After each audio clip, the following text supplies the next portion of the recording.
Grâce à Internet, d'ici, de ce village, je peux être connecté au monde entier. Internet est un formidable outil de désenclavement. On en a déjà eu un aperçu avec l'exemple de l'Orme. C'est particulièrement vrai aussi pour la petite commune de Bras-sur-Meuse qui arbore fièrement 3 arrobases au label des villes Internet.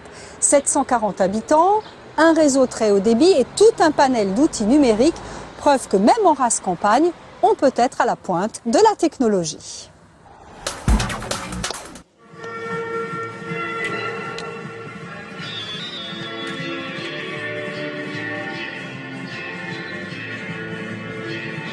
Bonjour à toutes, bonjour à tous, vous êtes en compagnie de Michel, bonne année, bonne santé surtout. 83e émission avec ce matin, encore une fois, Dominique. Bonne année mon cher Dominique.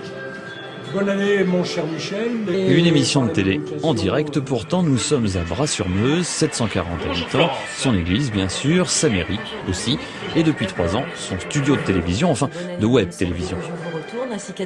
C'était au départ une radio et c'est devenu une télévision que l'on est retransmis sur le web.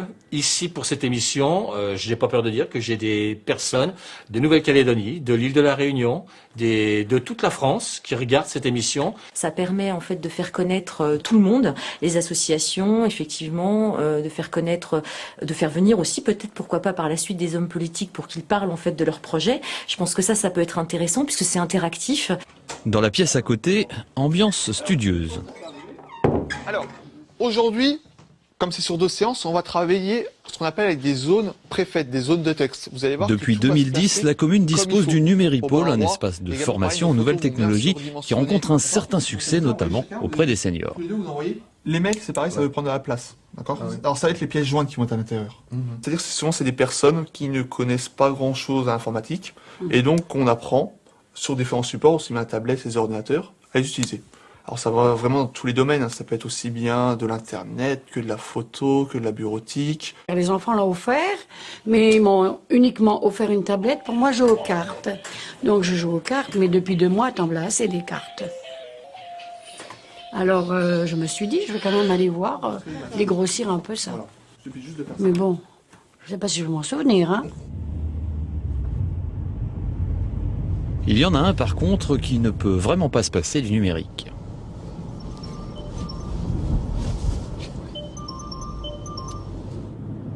Allô? Oui, monsieur le maire. Oui. Oui, je vous appelle parce que j'ai un courrier urgent à vous faire signer. Je l'ai mis dans la GED. D'accord, bah écoute, je vais m'arrêter et je vais le signer tout de suite.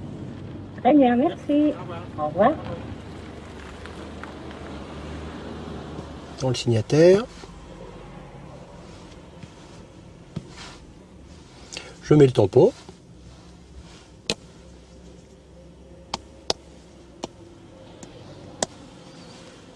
Et c'est fini.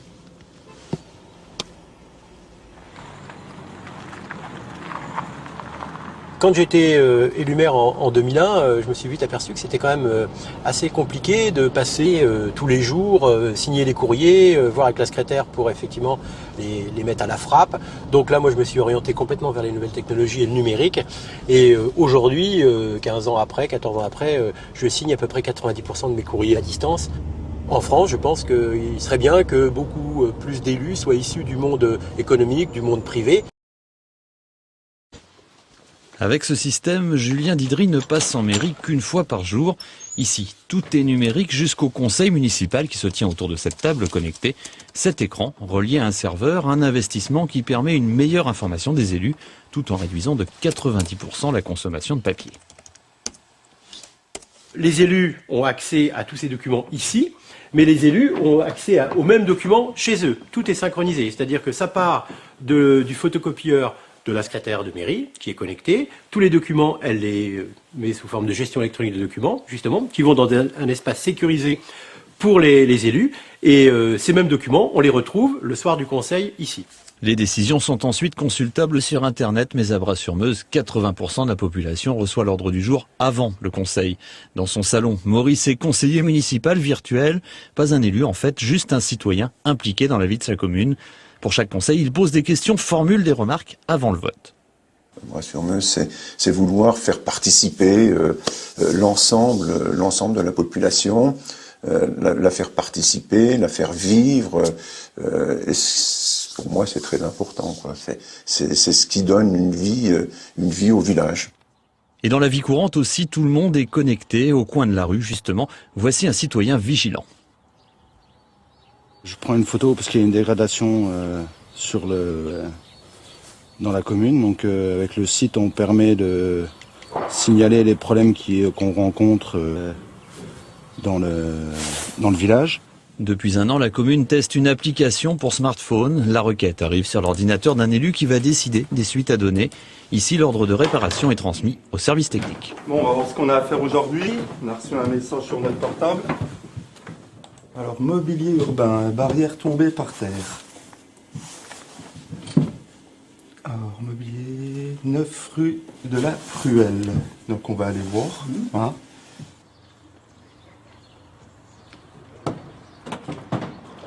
En matière de réparation, toujours, voici la dernière création de la commune, le Fab Lab, un laboratoire où l'on modélise en 3 dimensions n'importe quel objet. 4 heures plus tard, la pièce est fabriquée. C'est une imprimante 3D, donc c'est une imprimante qui permet d'imprimer en volume, donc des pièces entre autres qui cassent et en plastique principalement, et que nous on peut refaire justement pour lutter donc ce qu'on appelle l'obsolescence programmée. C'est la fin de vie des appareils. On en a maintenant des ronds comme ça, disons ovales, et des rectangulaires. Donc voilà, octogonal, rectangle, rond, plusieurs tailles. C'est un véritable atout parce que finalement c'est un laboratoire de fabrication où on peut demander à peu près tout, donc que ce soit à titre personnel ou professionnel. Et puis à Bras-sur-Meuse, on vient à la mairie aussi pour travailler. Depuis septembre 2013, l'ancienne salle du conseil a été transformée en espace de coworking. 7 bureaux tout équipés qui attirent les entrepreneurs. Pour des raisons de rapprochement familial et puis de souhait de changement de vie, j'ai saisi l'opportunité de créer ma société en Meuse. Et dans ce cadre-là, il fallait trouver un local qui me permette d'avoir assurément Internet très haut débit. Avoir un débit Internet comme on a à Bras, on le trouve pas dans la région. Donc si vous avez beau chercher, même sur Verdun, on est vraiment limité en débit Internet. Donc c'est vraiment une opportunité pour nous ici d'avoir ce débit. Et ça marche, tous les bureaux sont occupés, alors monsieur le maire s'agrandit.